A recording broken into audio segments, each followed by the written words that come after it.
प्रभुलाई धेरै धेरै धन्यवाद अनि सबैलाई फेरि पनि जय मसीह। प्रभुको अनुग्रह र कृपाले गर्दा आज यो सुन्दर समय दिनुभएको छ तपाईँहरूको बिचमा फेरि पनि यसरी यो नेटवर्किङको मार्फत हामी तपाईँको बिचमा आउने मौका दिनुभएको छ। प्रभुलाई धेरै धेरै धन्यवाद। अनि बाइबल ब्याप्टिस्ट चर्च, बाइबल बिलिङ मिनिस्ट्री, किङ्स बाइबल विश्वासी हाम्रो आइडीहरूमा अनि मेल गर्न सक्नुहुन्छ। धेरैले मलाई मेसेज गर्नुभयो यो इमेल बक्सहरूमा emmanuelhb@gmail.com मा।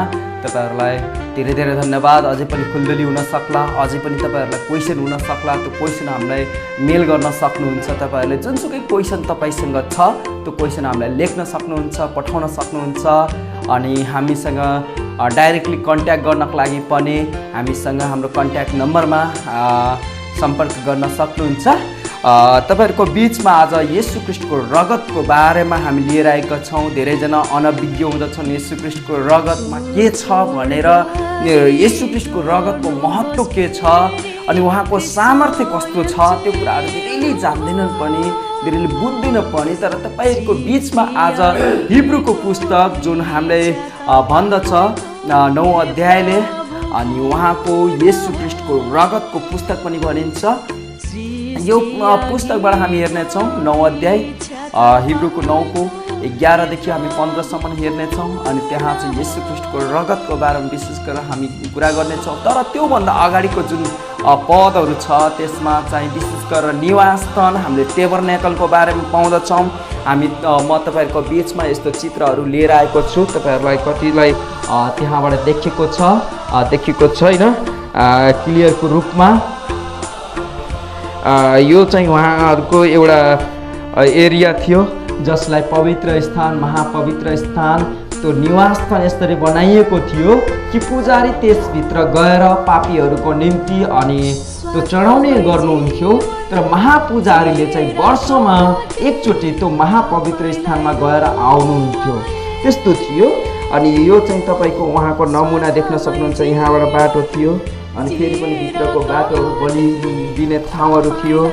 अनि तपाईँले विशेष गरेर यो हेर्न सक्नुहुन्छ इङ्ग्लिसमा ब्रास लेखेको छ जहाँ चाहिँ बलि दिएर जुन आगो हुन्थ्यो। अनि त्यहाँ चाहिँ पापी मानिसले आफ्नो बलिको सामानहरू अब बोका छ कि गोरु छ कि होइन, अनि अब के छ त्यसले अब के लगिरहेको छ त्यहाँ बलि दिनको लागि, त्यो चाहिँ आगोसम्म मात्र जाने गर्थ्यो।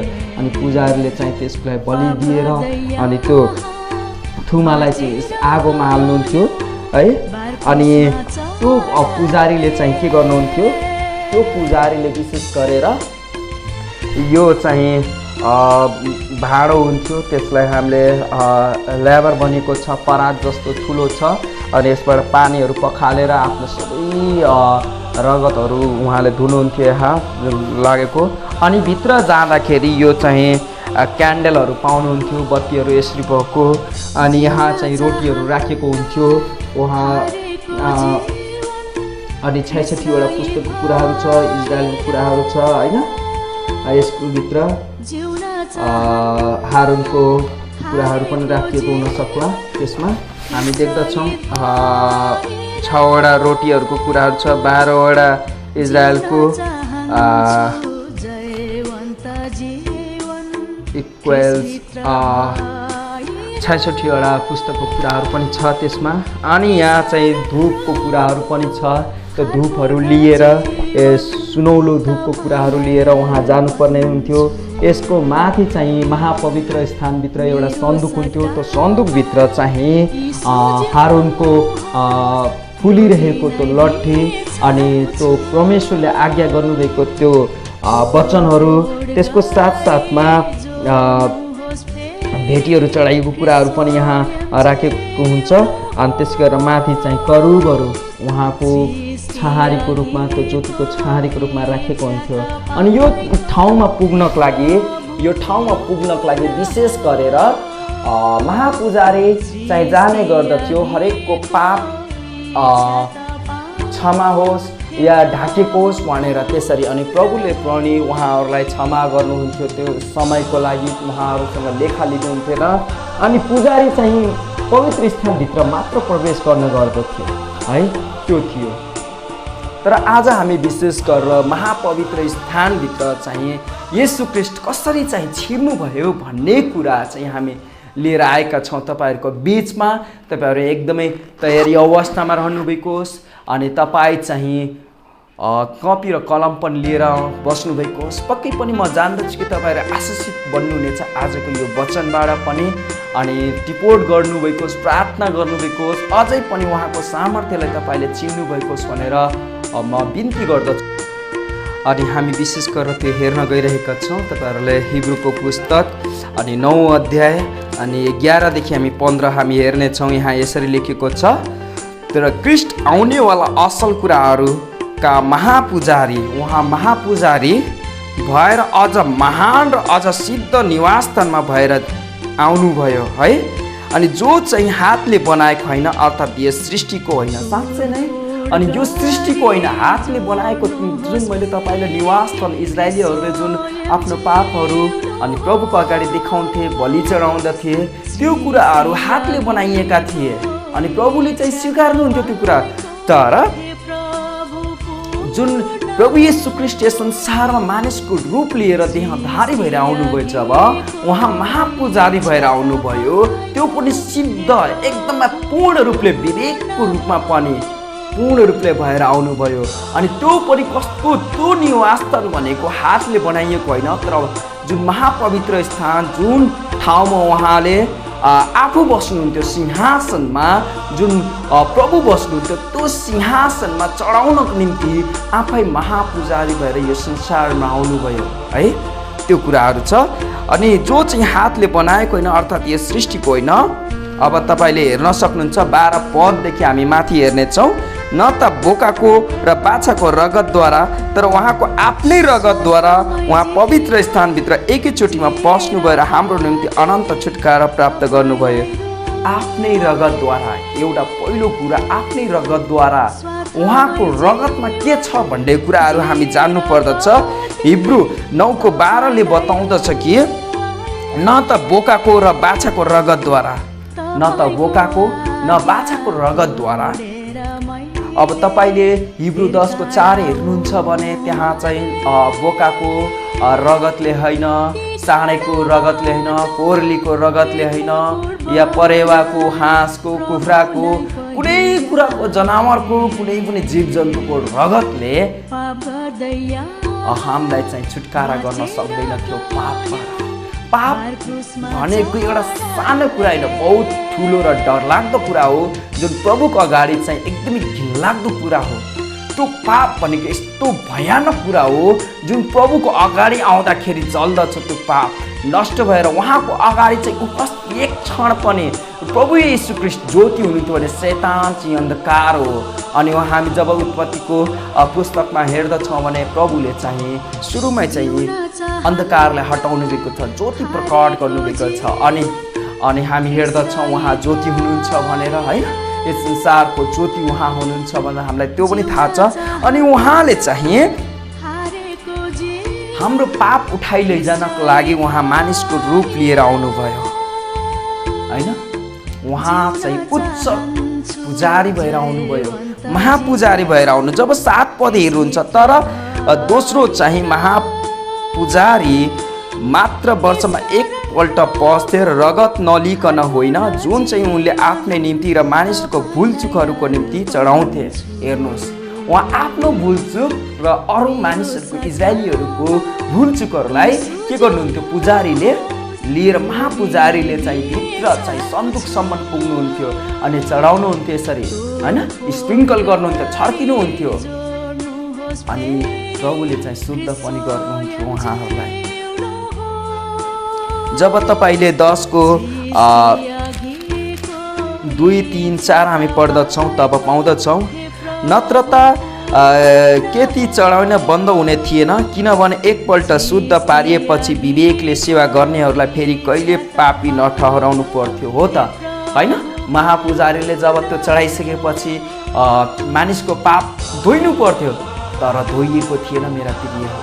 हेर्नुहोस्, तर ती बलिदानहरूद्वारा हरेक वर्ष फेरि पापहरूको सम्झना हुन्छ।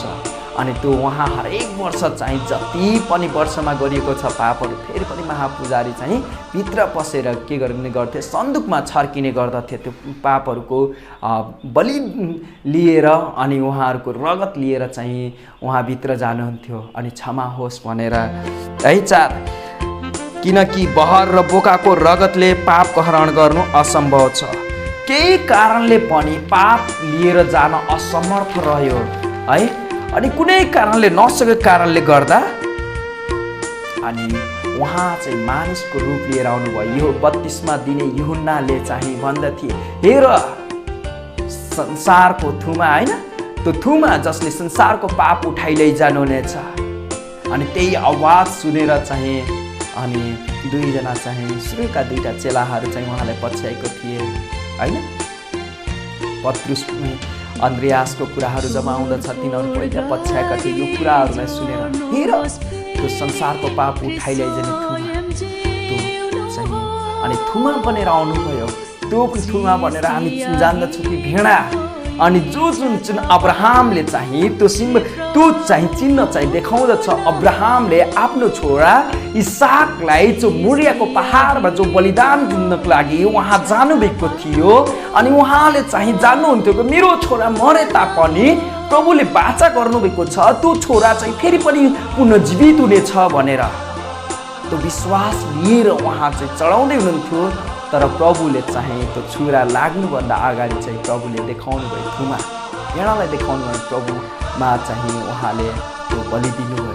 अनि त्यो थुमा चाहिँ प्रभुले चाहिँ फेरि पनि आफै चाहिँ मानिसको रूप लिएर एउटा कन्या केटीको गर्भबाट जन्मिएर संसारमा रहनुभएको थियो। पाप रहित हुनुहुन्थ्यो, पाप रहित भएर होइन, जुन हामीले यूहन्नाको 1:14 अनुसार पनि हेर्दछौँ, पहिलो तिमोथी अनि अनुसारमा पनि हामी हेर्दछौँ अनि त्यहाँ पनि हामी पाउँदछौँ 14 पदमा त्यहाँ पनि हामी पाउँदछौँ उहाँ चाहिँ देह लिनुभयो उहाँले है। अनि देह लिनुको पछाडि पनि उहाँको शरीर जुन छ महिमित शरीर, अनि शरीरबाट उहाँको यो शरीर जुन शरीर छ त्यो रगत र मासुको छ त्यो लिनुपर्ने थियो अनि उहाँले लिनुभयो यो संसारमा रहनको निम्ति। अनि बलि चाहिँ खाँचो थियो होइन, हामी हेर्दै थियौँ कि साँडेको बोकाको रगतले चाहिँ मानिसको पाप उठाइ लैजान सकिरहेको थिएन, त्यस कारणले उहाँ चाहिँ त्यो थुमा बनेर आउनुभयो। अनि नभन्दै उहाँ चाहिँ कल्वरी क्रुसमा चाहिँ के गर्नुभयो, बलिदान दिनुभयो। अनि जब बलिदान दिनुभयो उहाँ एउटा थुमा पनि हुनुभयो, बलिदान पनि दिनुभयो, अनि त्यो रगत चाहिँ अनि बगिरह्यो। अनि उहाँ त्यो रगतलाई लिएर चाहिँ त्यो कहाँ जानुभएको छ हामी देख्दछौँ। उहाँ तल्लो स्थानमा, जब तपाईँले हाम्रो पहिलाको भिडियोहरूमा हेर्नुहुन्छ भने उहाँ चाहिँ प्रभु येशू ख्रीष्ट चाहिँ तल्लो भागमा, पृथ्वीको तल्लो भागमा जानुभएको छ नर्कमा, र त्यहाँ चाहिँ अब्राहमको कोख भनेर हामी जसलाई भन्छौँ त्यो ठाउँमा गएर फेरि पनि पुनर्जीवित भएर अनि पुनरुत्थान भएर उहाँ चाहिँ स्वर्गमा पनि जानुभएको छ। अनि मरियमको अगाडि पनि उपस्थित हुनुभएको थियो र उहाँले भन्नुहुन्थ्यो म पिता कहाँ पुगेको छैन, अझै मलाई नछौँ। अनि जब पिता कहाँ पुग्नुभयो उहाँ महापवित्र स्थानभित्र पुग्नुभयो। महापवित्र स्थानभित्र पुगेर उहाँले चाहिँ के गर्नुभयो, पापको जुन हाम्रो पापहरू छ, सारा संसारको पाप जो कल्वरी क्रुसमा उहाँ उठाइ लिनुभएको थियो, सबै मानिसहरूको जसले उहाँमाथि विश्वास गर्छ त्यो व्यक्तिहरूको पाप उहाँले कल्वरी क्रुसमा लिनुभयो है। अनि उहाँले चाहिँ के गर्नुभयो, त्यस ठाउँमा जानुभयो, चढाइदिनुभयो, मेरा प्रिय हो। त्यस कारणले उहाँको रगत त कल्वरी क्रुसमा 2000 वर्ष अगाडि जब यो शरीर रगतको कुरा गर्दछौँ तब त त्यतिखेर नै उहाँको रगत त सुकिहाल्यो होइन। तर आत्मिक रूपमा हेर्नुहुन्छ भने अझै पनि उहाँको रगत आलो छ, अझै पनि तातो छ, अझै पनि त्यो पापीहरूको लागि अझै पनि त्यो रगत बगिरहेको छ। अझै पनि जसले पश्चातापी गर्दछ, जसले आफ्नो पाप स्वीकारिहाल्छ, जसले आफू पश्चातापी हुन्छ, अनि त्यसको लागि चाहिँ अझै पनि कल्वरी क्रुसबाट त्यो रगत बगिरहेको छ मेरा प्रिय। रोमी 10:9-10 अनुसार जसले आफ्नो मुखबाट स्वीकार गर्छ प्रभुलाई अनि त्यसले चाहिँ जीवन प्राप्त गर्छ मेरा प्रिय। एकमात्र परमेश्वरको पुत्र येशू ख्रीष्टमाथि जसले विश्वास गर्छ त्यसले जीवन प्राप्त गर्दछ। अनि जसले आफू पश्चातापी हुँदछ अनि मुखले स्वीकार गरेका कारणले गर्दा त्यो पनि कुनै कामले होइन तर विश्वासले गर्दा त्यसले जीवन प्राप्त गर्दछ। अनि त्यो रगत चाहिँ सामर्थ्य थियो। अनि हामी कलस्सी 2:14 जब हेर्दछौँ उहाँले अनन्त रूपमा छुटकारा हामीलाई दिनुभएको छ। उहाँले छुटकारा दिनुभएको छ। कलस्सी 2:14 जब हेर्नुहुन्छ अनि उहाँले चाहिँ आफ्नै रगतले हामीलाई चाहिँ के गर्नुभएको छ, किन्नुभएको छ होइन। प्रेरित 20:28 अनुसार उहाँले आफ्नै रगतले किन्नुभयो हामीलाई। अब जब तपाईँलाई प्रभुले किनिसक्नु भएको छ, कुनै मालिकले जब कुनै कसैलाई किन्दछ भने उसको अधिकार केही कुराहरूमाथि अनि हुँदछ।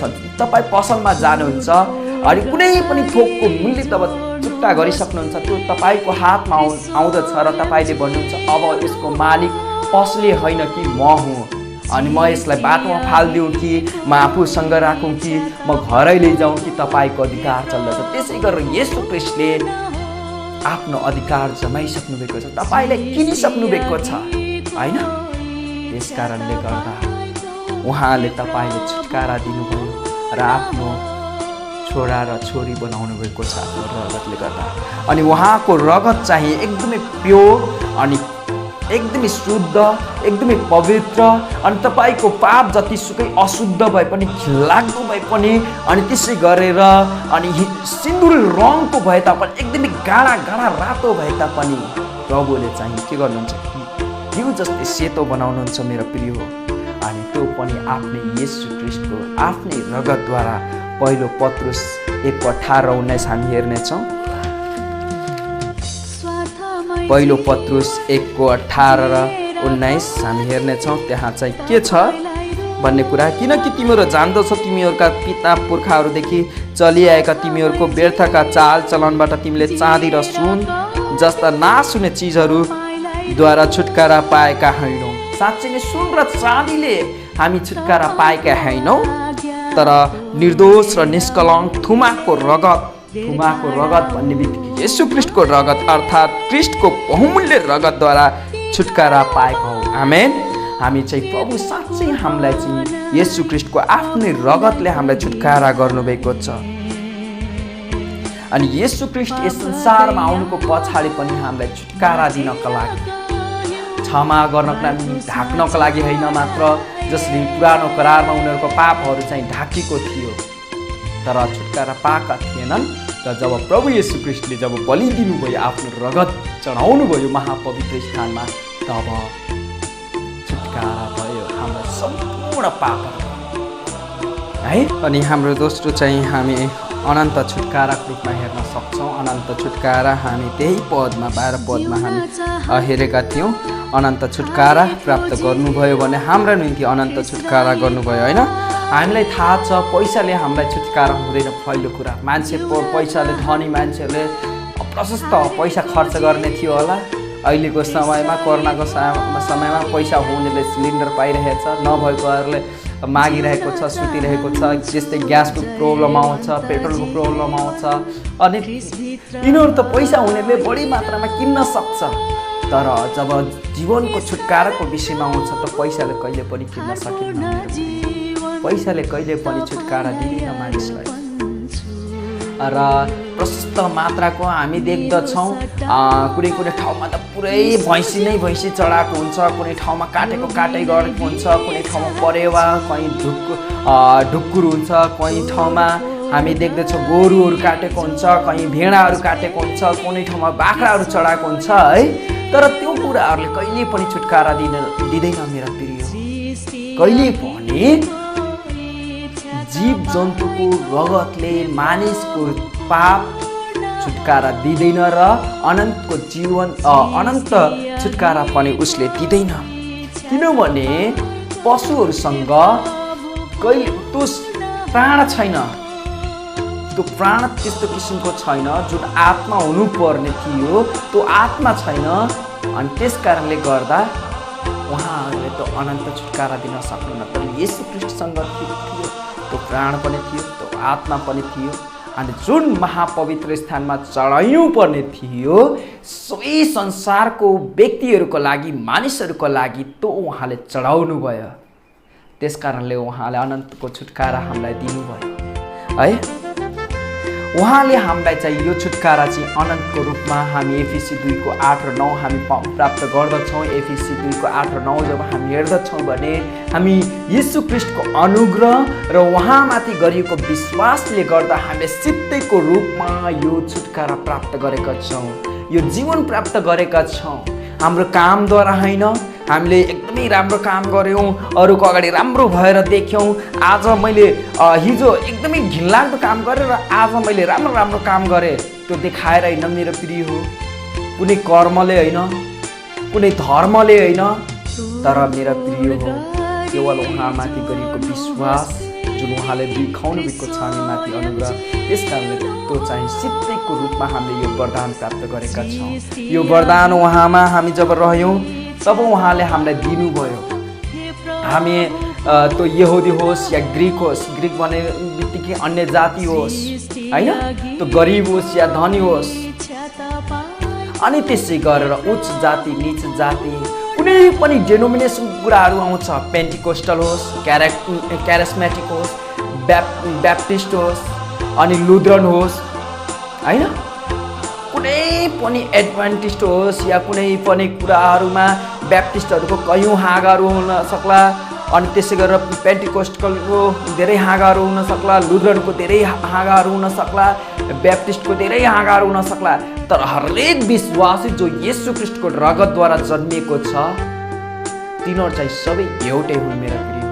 पवित्र आत्माको सामर्थ्यद्वारा, एउटै आत्माद्वारा अनि एउटै बत्तिसमा, त्यो चाहिँ सानो होस् ठुलो होस्, गरिब हो धनी होस्, कुनै पनि डेनोमिनेसन होस्, तर एउटै येशू ख्रीष्टद्वारा जन्मिनु भएको छ है।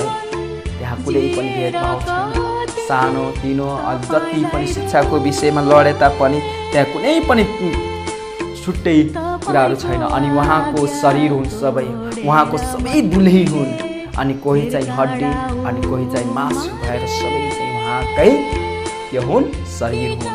अनि त्यो चाहिँ अनन्त छुटकाराको रूपमा दिनुभएको छ उहाँले। अनि हामी तेस्रो रूपमा हेर्दछौँ 13 पदमा भने येशूको रगतको सामर्थ्य हामी देख्न सक्छौँ। उहाँको रगतले हामीलाई अनन्तको रूपमा छुटकारा गरेको छ, हामी त्यो पनि देख्न सक्छौँ।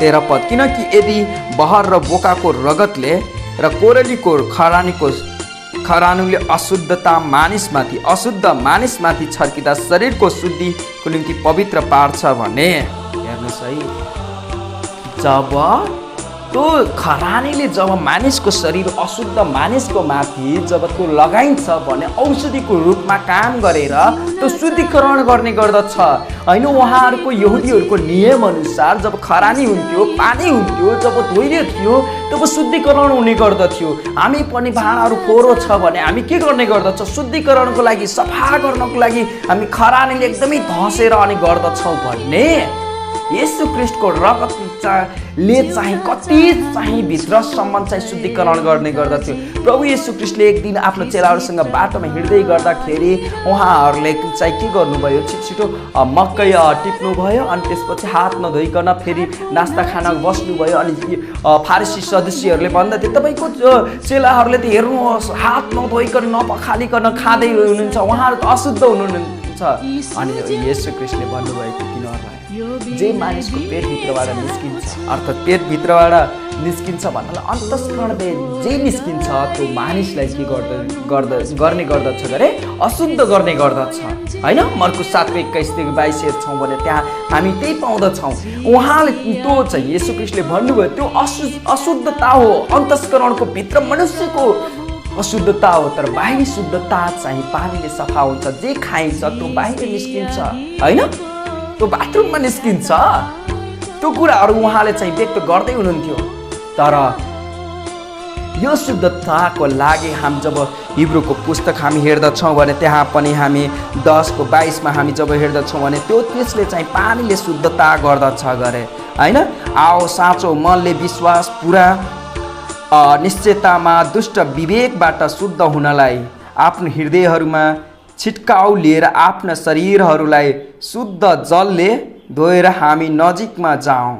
है, अशुद्धता छ, त्यस्तो अपूर्णता कुराहरू छ, अशुद्धता हामी सोचिरहेका छौँ, अबोझमा छौँ भने त्यो कुरा शुद्ध जलले चाहिँ छर्कौँ र जाउँ भन्नाले शुद्ध पानीले हामी त्यो बाहिरी कुराहरूलाई छर्केर या सफा गरेर हामी चाहिँ जान सक्दछौँ। तर अन्तस्करणको सफाको लागि मेरा प्रिय हो, त्यो बोकाको रगतले न, कोरलीको रगतले न, साँडेको रगतले न, तर यीशु ख्रीष्टको रगतले जब हामी छर्किन्छौँ, शुद्ध रगतले, येशू ख्रीष्टको रगतले जब हामी छर्किँदछौँ, हाम्रो विवेक शुद्ध हुँदछ, अन्तस्करणको विवेक शुद्ध हुँदछ। पावलले गर्दथे कि मेरो विवेकले अर्कै कुरा गर्दछ, यहाँको विवेकले अर्कै कुरा गर्दछ, यो र योको लडाइँ हुने गर्दछ मेरा प्रिय। त्यस कारणले गर्दा यसले के भनिरहेको छ, यसले के गर्न भनिरहेको छ, तर यो दुईटाको जब लडाइँ हुँदछ त्यसमा शुद्धताको निम्ति जब अशुद्धता छ भने शुद्धताको निम्ति प्रभु येशू ख्रीष्टको रगत चाहिन्छ मेरा प्रिय हो। जब चाहिँ खरानी धसेर त्यो बाहिरी कुराहरू सफा हुँदछ भने जो शुद्ध र पवित्र हुनुहुन्छ उहाँको छड्काउले चाहिँ हामीले कति शुद्ध र पवित्र गर्दछ। त्यस कारणले गर्दा हामी चाहिँ जतिसुकै हामी पापी हौँ होइन, जतिसुकै घिनलाग्दो र डरलाग्दो हौँ, तर प्रभु येशू ख्रीष्टको रगतले हामीलाई के गर्नुहुन्छ, शुद्ध गर्नुहुन्छ मेरो प्रिय हो। हामीले पावललाई जान्दछौँ, उहाँ चाहिँ एकदमै मुख्य पापीहरूको मुख्य हुनुहुन्थ्यो। उहाँलाई स्तिफनलाई देख्दैन हुन्थ्यो, उहाँकै कारणले गर्दा स्तिफनलाई मारिएको थियो, उहाँकै कारणले गर्दा अनि उहाँले विश्वासीहरूलाई घिसार्दै जेलमा लाने अनि पिट्ने मार्ने कुराहरू गर्दै हुनुहुन्थ्यो। त पावलले भन्दैथ्यो म अज्ञानतामा गरेँ, तै पनि गर्न त गर्नुभएको थियो, दोष उहाँमाथि लागेको थियो, तर प्रभुले चाहिँ उहाँलाई नै चुन्नुभयो, उहाँलाई नै शुद्धिकरण गर्नुभयो। त्यसकारण मेरो प्रिय हो, तपाईँ कुन रूपको पापी हुनुहुन्छ म जान्दिनँ। तपाईँ चोरी गर्नेमा पापी हुनुहुन्छ कि, ठग्नमा पापी हुनुहुन्छ कि, अरूको मनुष्यता, अरूको मनलाई खेलवाड गर्ने व्यक्तिभित्र हुनुहुन्छ कि, कस्तो खालको पापी हो म जान्दैन। या तपाईँ जन्मदेखि मैले कुनै पापै गरेको छैन, म यस्तरी हुर्केको छु भनेर बस्नुहुने तपाईँ पापी हुनुहुन्छ कि है, त्यो पनि पाप गर्दै हुनुहुन्छ। यदि तपाईँले भन्नुहुन्छ मैले कुनै पाप गरेको छैन, बाइबलले बताउँदछ कि पहिलो यूहन्ना 1को हामी 7देखि 9सम्म हेर्दछौँ अनि 10सम्म हेर्दछौँ अनि त्यहाँ हामी पाउँदछौँ तपाईँले त्यो पनि पाप गर्दै हुनुहुन्छ। यदि तपाईँले भन्नुहुन्छ म भित्र पाप छैन, किनभने आदमको रगत अझ पनि तपाईँभित्र के गरिरहेको छ, चलिरहेको छ मेरा प्रिय हो। हामी पहिलो यूहन्ना नै हामी हेर्नेछौँ पल्टाएर। पहिलो यूहन्ना तपाईँले 1को अनि 7देखि हामी हेर्नेछौँ। यसरी लेखेको छ, तर जसरी उहाँ ज्योति हुनुहुन्छ उसरी नै हामी ज्योतिमा हिँड्छौँ भने एकअर्कासँग हाम्रो सङ्गति हुन्छ र उहाँको पुत्र येशू ख्रीष्टको रगतले हामी सबै पापबाट शुद्ध पार्छ। होइन, हामीसँग पाप छैन भने हामी भन्छौँ भने हामीले आफैले धोका दिन्छौँ र हामीमा सत्य हुँदैन। हामीले आफ्ना पापहरू स्वीकार गर्यौँ भने हामीलाई हाम्रा पापहरू क्षमा गर्न र हामीलाई सबै अधर्मबाट शुद्ध पार्नको निम्ति उहाँ विश्वास योग्य र धर्मी ठहरुनुहुन्छ।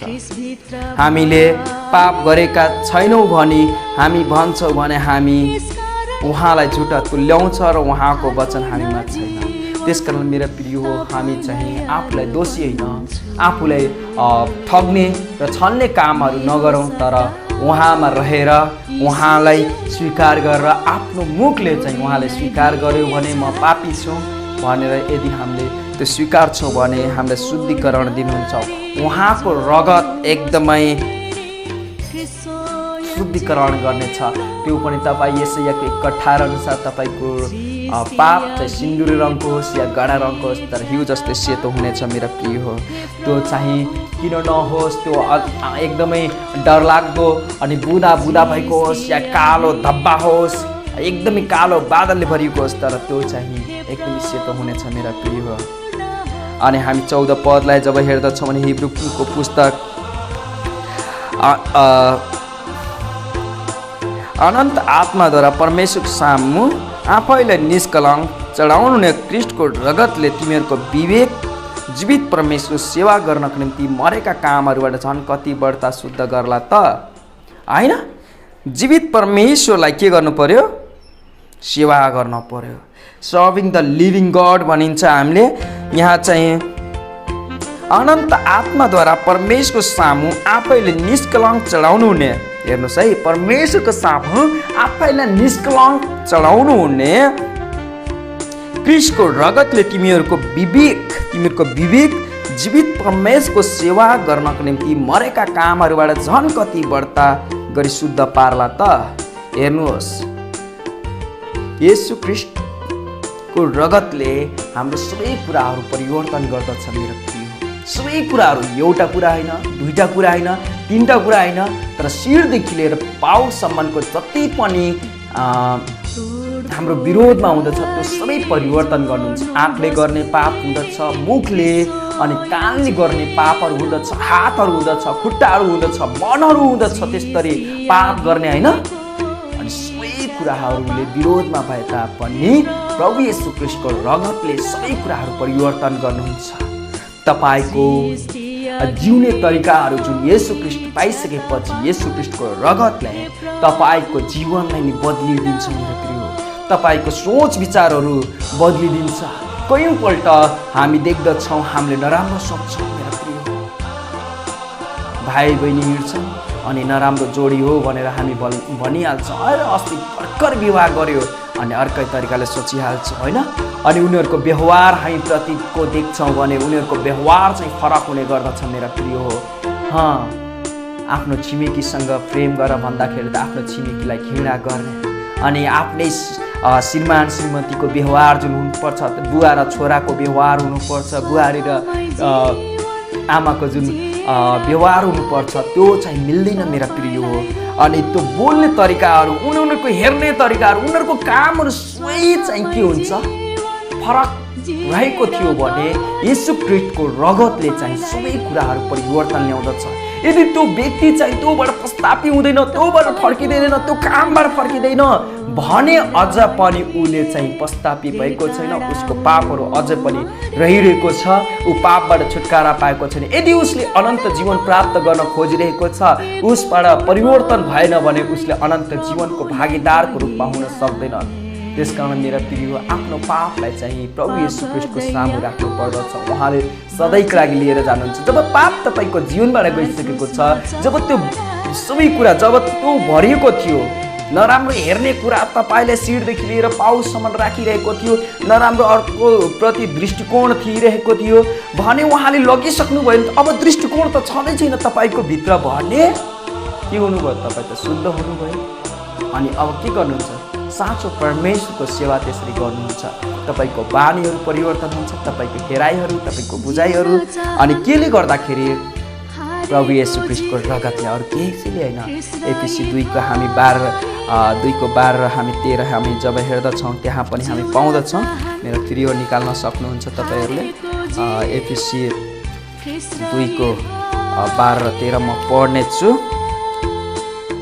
त्यस समय तिमीहरू ख्रीष्ट विहीन थियो, इजरायलको नागरिकताबाट अलग र प्रतिज्ञाको बच्चाहरूबाट पराई, आशा नभएका र संसारमा परमेश्वर रहित थियो। तर अब त ख्रीष्ट येशूमा तिमीहरू जो बितेको समयमा टाढा थियो ख्रीष्टको रगतद्वारा नजिक पारिएका छौ। आमेन। प्रभुलाई साँच्चै नै है। अनि हामी चाहिँ ख्रीष्टको रगतले हामी प्रभु येशू ख्रीष्टको नजिक छौँ। अनि उहाँ त्यो रगत चाहिँ एउटा पापमाथि विजय देखाउँदछ। अनि यो संसारबाट छुटकारा हामीलाई देखाउँदछ, संसारबाट अलग्गिएको व्यक्तिहरू। त्यसै कारणले गर्दा त संसारको व्यक्तिहरूले हामीलाई घृणा गर्दछ मेरा प्रिय।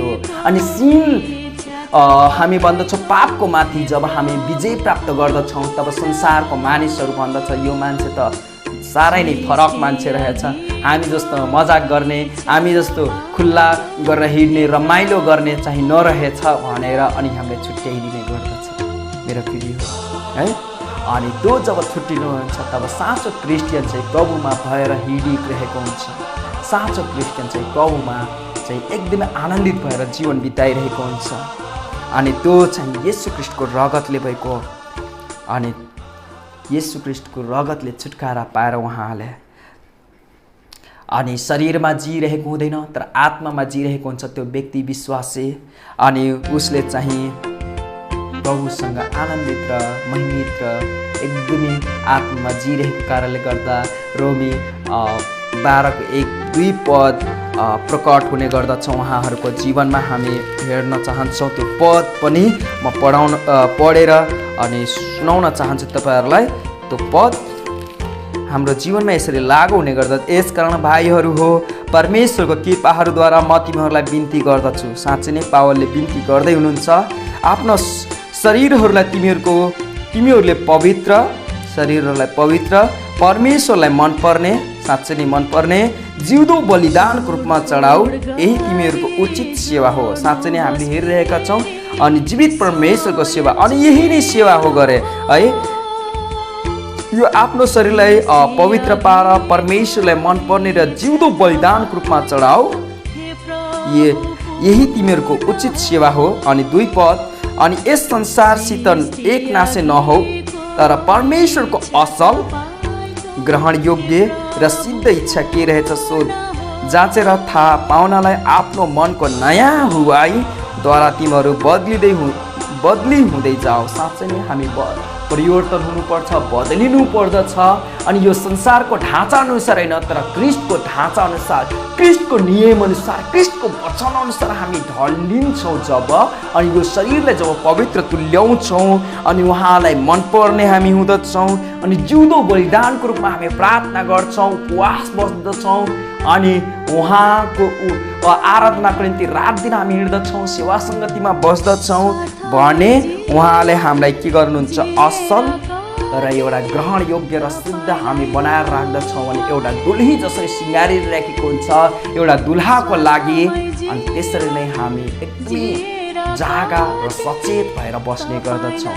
अनि हामी जान्दैनौँ पनि, अनि हाम्रो प्रभु येशू ख्रीष्टको आगमन कहिले हुनेछ, चोरको छै हुनेछ भनेर अनि बताउने गर्दछ। पहिलो थेसलोनी 5को होइन 1 र 2 हामी जब हेर्दछौँ तब, अनि हामी सुसमाचार पुस्ता हेर्दछौँ भने त्यहाँ प्रभु येशू ख्रीष्टको आगमन एउटा घरको मालिक जस्तो भएर आउनेछ। कतिखेर आउने गर्छ चोरलाई थाहा हुँदैन, त्यसरी नै प्रभु येशू ख्रीष्टको आगमन हुनेछ। त्यस कारणले मेरो प्रिय हो, प्रभु येशू ख्रीष्टको रगतबाट जब हामी छुटकारा पाउँछौँ सबै पापहरूबाट भने उहाँले एउटा मनपर्ने, एउटा असल र ग्रहण योग्य चाहिँ हामी जीवन बिताएर उहाँको सेवा हामी गर्नुपर्दछ।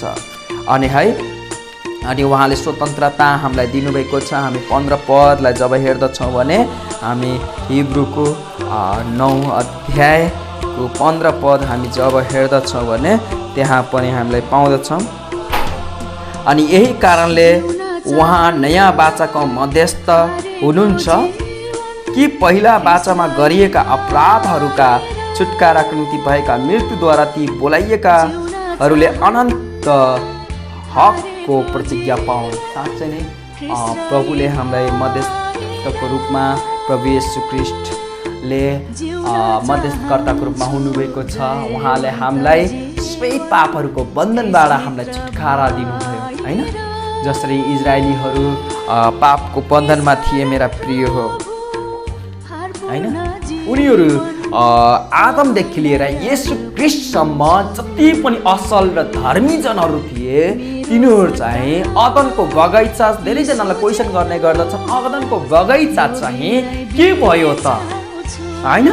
जब आदम र हव्वा लखेटिए त्यस ठाउँबाट अनि तिनीहरूको अदनको बगैँचा कहाँ गयो भनेर भन्दछ। तर जब तपाईँले मेरो पहिलाको वचनहरू हेर्नुहुन्छ 3 दिन 3 रातको कुराहरू अनि त्योभन्दा अगाडि र पछाडिको जुन भिडियोहरू हेर्नुहुन्छ त्यहाँ छर्लङ्ग र स्पष्ट पाउनुहुन्छ मेरा प्रिय अदनको बगैँचा कहाँ गयो भनेर। अदनको बगैँचा जुन अब्राहमको काठ बनिएको छ त्यो चाहिँ त्यतिखेरबाट त्यो तल दबियो, तल गयो, अनि अदनको बगैँचा जुन थियो, जुन अब्राहमको काखा भनिन्छ त्यस ठाउँमा, अनि जति पनि सन्तहरू थिए, जति पनि मर्थे असल व्यक्तिहरू त्यस ठाउँमा जान्थे भन्ने, अनि खराब व्यक्तिहरू जसले प्रभुको नियम अनि कानुनहरूमा रहन सकेन त्यो नर्कमा जाने गर्दछ। जसरी हामी लुकाको पुस्तक 19 अध्यायमा हामी हेर्दछौँ भने अनि धनी मानिस र लाजरसलाई देख्दछौँ। धनी मानिस चाहिँ नर्कमा गर्दछ, तर असल र धर्मी जन चाहिँ अब्राहमको काखमा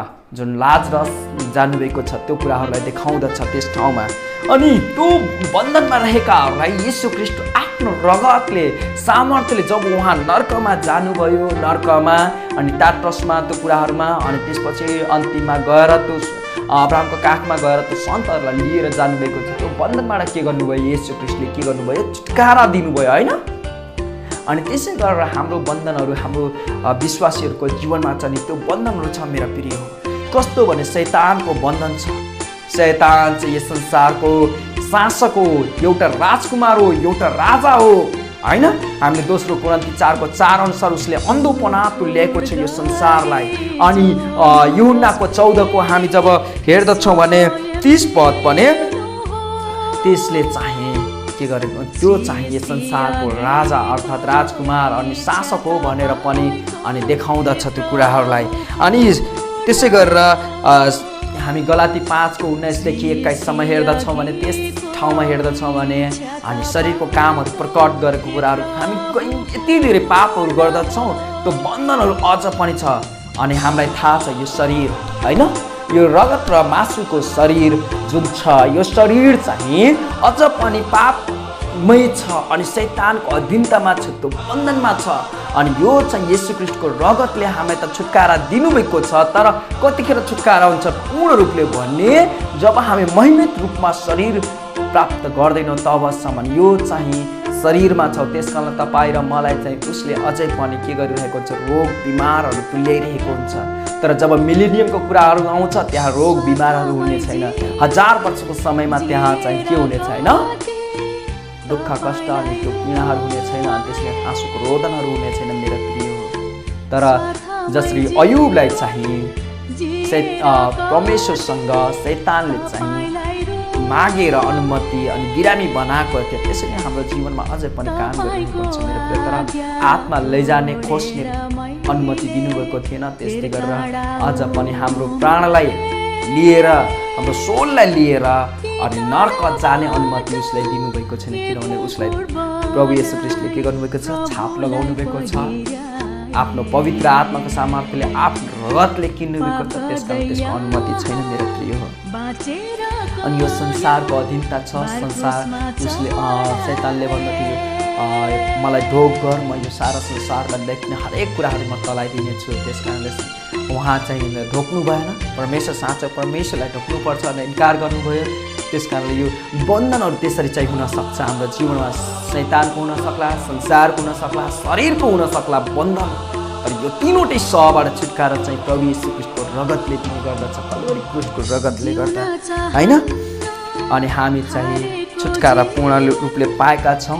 अनि हामी जान्दछौँ प्रेरित 2:37-39 पदसम्म जब यहुदीहरूलाई पत्रुसले भन्दै हुनुहुन्छ तिमीहरूले मारेका छौ, तिमीहरूले गर्दाखेरि येशू ख्रीष्टले चाहिँ कल्वरी क्रुसमा चढाएको, तिमीहरू चाहिँ पापी हौ।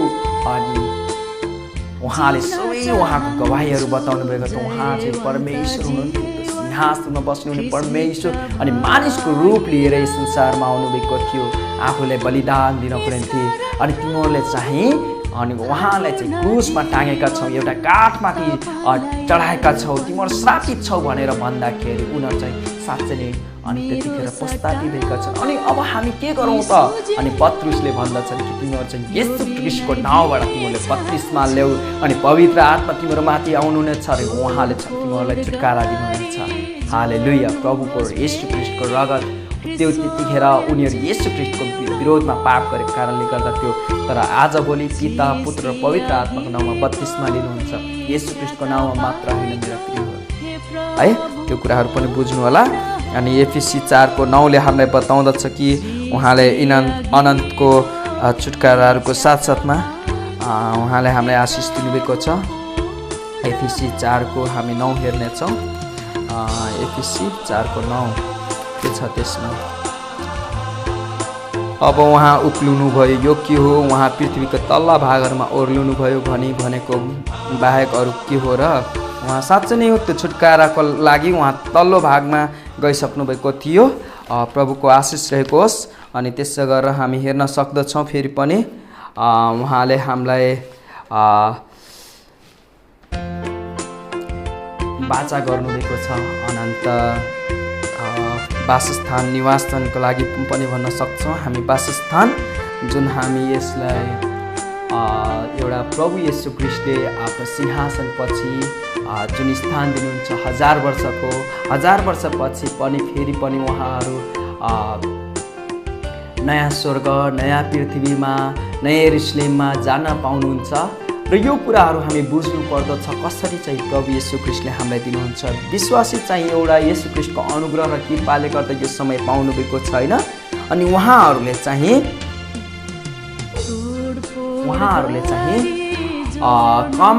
कमाउनु पर्दछ यो 1000 वर्षको राज्य मेरा प्रिय हो।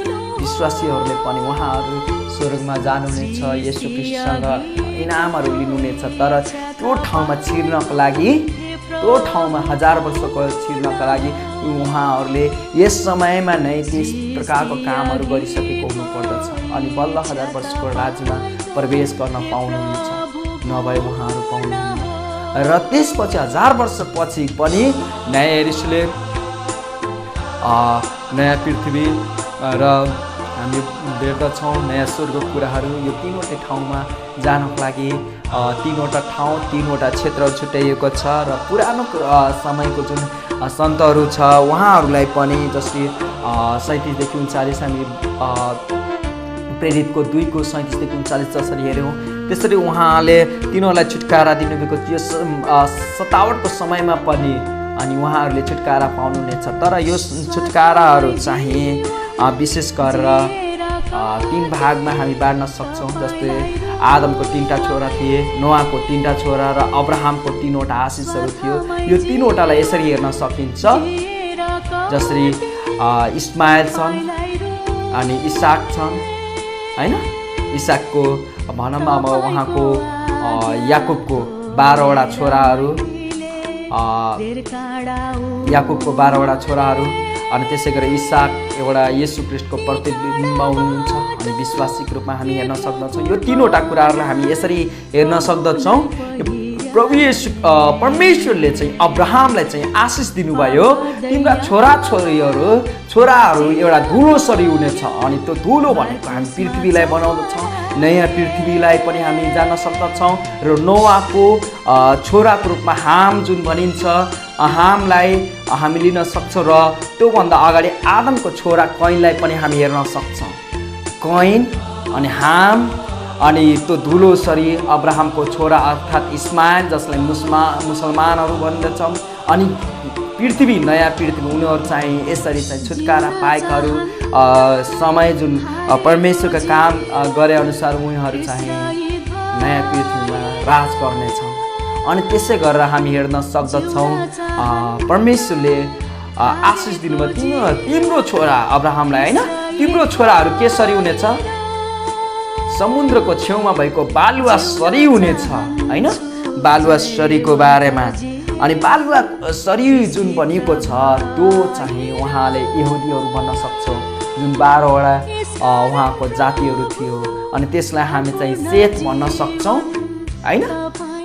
सेत भन्ने बित्तिकै हामी चाहिँ बुझ्न सक्छौँ आदमको अर्को छोरा अबिल कैन हबिल र सेत थिए अनि सेतको रूपमा त्यो 12वटा छोरालाई जनाउँदछ र नोआको अर्को छोराको नाउँ थियो जेफेत अनि जेफेतको रूपमा हामी देख्न सक्दछौँ। अनि त्यो चाहिँ स्वर्ग सरी भन्ने बित्तिकै उनीहरू चाहिँ नयाँ स्वर्गमा चाहिँ उनीहरू रहनेछ मेरा प्रिय हो। तर तेस्रो कुरा चाहिँ हामी हेर्दछौँ भने उहाँको छोरा आकाश उहाँले पछि गएर अब्राहमलाई भन्नुभयो परमेश्वरले तिम्रो छोरा चाहिँ आकाशको तारा चाहिँ हुनेछ अनि आकाशको तारा अनि त्यो देखाउँदछ कि नयाँ यरुशलेम जसलाई विश्वासीहरूलाई चाहिँ जाने गर्दछन् नयाँ यरुशलेममा अनि त्यो चाहिँ अबेलको रूपमा हामी हेर्न सक्छौँ आदमको तेस्रो अर्को छोरा अनि नोआको अर्को छोरा हामी हेर्न सक्छौँ सेमको रूपमा है। हाम जेफेत र सेम जसलाई भनिन्छ त्यसलाई सेमको रूपमा हामी हेर्दछौँ। यसरी चाहिँ उहाँहरूले अनन्त वासस्थानको रूपमा प्राप्त गर्नुहुनेछ। त्यसकारण मेरा प्रिय हो यो चाहिँ प्रभुले चाहिँ अनन्त प्रतिज्ञा गर्नुभएको छ। केवल येशू ख्रीष्टको रगतले मात्र यो पाइरहेको छौँ हामीले। येशू ख्रीष्टको रगतले हामीले अनन्त बाचा हामीले पाएका छौँ अनि अनन्त छुटकारा पाएका छौँ हामीले, होइन? अनन्त छुटकारा पाएका छौँ। त्यसै गरेर हाम्रो साँचो परमेश्वरको सेवा गर्ने मौका पाइरहेका छौँ उहाँको रगतले। त्यसै गरेर हामीले यो पनि पाइरहेका छौँ, येशू ख्रीष्टको रगतले शुद्धता र पवित्रताको साथसाथमा येशू ख्रीष्टको आफ्नै रगतले हामी किनिएका छौँ। आफ्नै रगतले हामीले अनन्तको जीवनको भागीदार भएका छौँ। त्यसकारण येशू ख्रीष्टको रगतको बारेमा हामीले आज जानेका छौँ अनि बुझेका पनि छौँ। प्रभुले फेरि पनि तपाईँहरूलाई प्रशस्त मात्राको आशिष दिनुभएको होस्। त्यसकारण जहिले पनि तपाईँहरूलाई प्रार्थना गर्दा यो कुराहरूलाई नबिर्सिनु भएको होस् कि प्रभु येशू ख्रीष्टको रगतलाई सधैँभरि सम्झिनुभएको होस् र धन्यवादी पनि हुनुभएको होस्। त्यो कल्भरी क्रुसको जुन कार्य उहाँले दिनुभयो र आनन्दित हुनुभएको होस् कि उहाँको रगतभन्दा ठुलो अरू कुनै पनि पाप छैन, न शैतान छ, न अरू यो संसार छ, न शरीर छ, तर प्रभु येशू ख्रीष्टको बलिदान सबैभन्दा ठुलो छ र महान छ। आमीन। प्रभुले प्रशस्त मात्राले परिपूर्ण गरेर तपाईँहरूलाई आशिष दिनुभएको होस्, यही प्रार्थना छ। सबैलाई फेरि पनि जय मसीह।